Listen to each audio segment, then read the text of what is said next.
دوستو beginning of the project I hope it all make sense. آپ کو سمجھ لگ گئی ہوگی کہ اگر پروجیکٹ کا بگننگ تگڑا ہے تو بس پھر بیس سیٹ ہو گئی. It sets up the tone for the rest of your response. So beginning is very important. یہ ایسے ہی ہے جیسے میں آپ کو بتا رہا تھا خط و کتابت میں آپ سلام دعا کرتے. اب جو سیکنڈ ایلیمنٹ ہے that is called as summarising employer's project brief. اب اس کا مطلب کیا ہے؟ اس کا مطلب ویسے تو میں اسکرین پہ جا کے بھی دکھاؤں گا اسی پروجیکٹ کو لیتے ہوئے جس پہ ہم ڈسکشن کر رہے ہیں، لیکن دیکھیے گا امپلائر نے کہا کہ مجھے یہ چاہیے، یہ چاہیے اور یہ چاہیے. اب یہ چاہیے کیا ہے؟ یہ اس کی پوری ڈیٹیلڈ بریف ہے جس سے وہ ایکسپیکٹ کر رہا ہے کہ آپ اس کا پروجیکٹ سمجھ جائیں گے، آپ اس کا پروجیکٹ انڈرسٹینڈ کر جائیں گے. اب آپ کی ذمہ داری ہے کہ اس پروجیکٹ کی بریف کو سمرائز کیجئے تاکہ جب آپ بڈ پہ ڈالیں گے تو امپلائر کو سمجھ لگے، پتہ لگے، احساس ہو، انڈرسٹینڈنگ ہو کہ بھائی اس فری لانسر نے میرا پروجیکٹ پڑھا ہے اور اس کو اپنی زبان میں سمرائز کیا. نہیں سمجھے؟ مجھے پتا تھا. ٹھہر جاؤ، اسکرین پہ چلتے. دوستو اب آپ میری اسکرین دیکھ رہے ہو اور اس پہ وہی پروجیکٹ جس کو ہم ڈسکشن کے طور پہ لے کے چل رہے ہیں رینی کا پروجیکٹ ہے.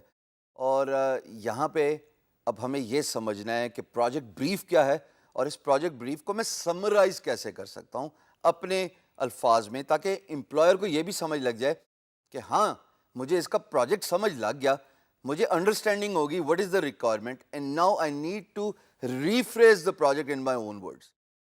دیکھیے گا، یہ دیکھیے دوست، what I have done here is Renee نے ریکوائرمنٹ بھیجی کہ مجھے کوڈ کارڈس چاہیے for Facebook, for Instagram, and he is looking for a fast graphic designer who is quick, responsive, اور آگے پرائز کا بھی ذکر کیا. میں نے پورے پروجیکٹ کو سمرائز کر دیا. میں نے سمرائز کر کے کہا کہ بھائی I understand you are looking for a fast responsive graphic designer to design F B. Facebook کو میں نے سمرائز کر کے ایف بی کا ورڈ دیا، کوما انسٹاگرام کوڈ کارڈز. اب رینی کو سمجھ لگی کہ یار اس فری لانسر نے میرا پروجیکٹ سمجھا اور اس کو سمرائز کیا. دوستو یہ ضرور یاد رہے کہ سمری اوریجنل پروجیکٹ بریف کو میچ کرنے کے لیے نہیں کی جاتی. تو کمپٹیشن نہیں چل رہا آپ کا اور امپلائر کا.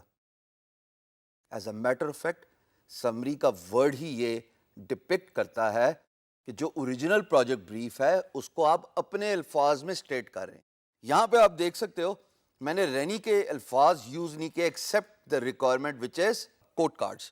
اب یہ کوڈ کارڈس کا ورڈ ظاہر ہے اس کو چاہیے تو میں تو یہی یوز کروں گا نا، but other than that I have summarised it کہ مجھے سمجھ لگ گئی بھائی آپ کو یہ ریکوائرمنٹ چاہیے، آپ کی ریکوائرمنٹ ہے کہ وہ تیز ہونا چاہیے، وہ رسپانسو ہونا چاہیے اور آپ کو یہ کام چاہیے. So this is why it is important to summarize the client's brief into your own words.